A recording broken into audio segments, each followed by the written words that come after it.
Au-delà de la conscience tranquille, les faits sont têtus. Et je pense que le tribunal appréciera qu'il y a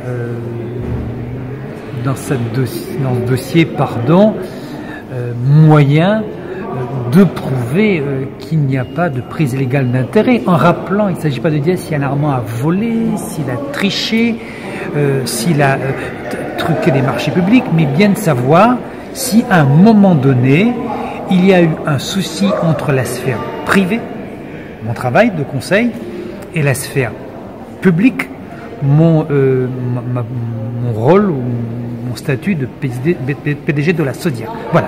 Donc on parle d'intérêt moral, pour vous dire. Donc au regard des débats qui ont lieu, mon Dieu, la formule est toute simple, hein, je suis très serein et même si effectivement plus que jamais j'adhère à ce besoin de transparence et je souhaite effectivement que ce procès soit l'occasion de parler de transparence, de voir effectivement qu'il y a de bons et de mauvais élus, des choses qui sont bien faites, des choses qui sont mal faites. Moi, d'après ce que j'ai pu dire, d'après ce que j'ai pu faire au-delà de ma conscience, je ne pense pas, et c'est le travail ici de mes avocats, avoir commis une quelconque faute. Et pour meilleure preuve, c'est que nous tentons de démontrer qu'il n'y a pas de coexistence entre les faits. Quand je suis le conseil de la SOBEFI, la SODIAC, à ce moment précis, ne commet aucun acte au profit de la SOBEFI, parce que la SOBEFI n'est plus dans l'opération concernée. Enfin, on peut reprendre là les débats juridiques, mais vous étiez là depuis ce matin. Mais voilà.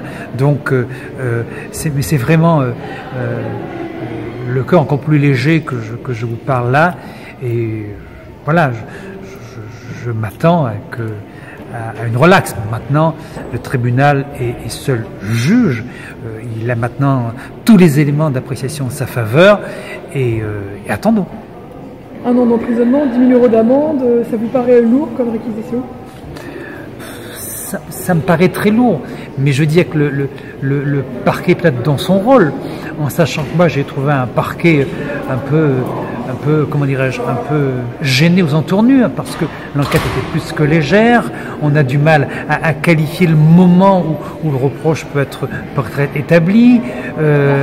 Donc voilà, après je peux refaire le jugement, mais si vous voulez, si le parquet voulait effectivement donner d'autres exemples de la nécessité absolue de condamner et de sanctionner les élus qui ont fait des fautes au nom de l'équité, au nom de l'exemplarité, je pense qu'il y a certainement d'autres dossiers plus délicats ou plus parlants que le mien, où l'exemplarité est loin d'être au rendez-vous.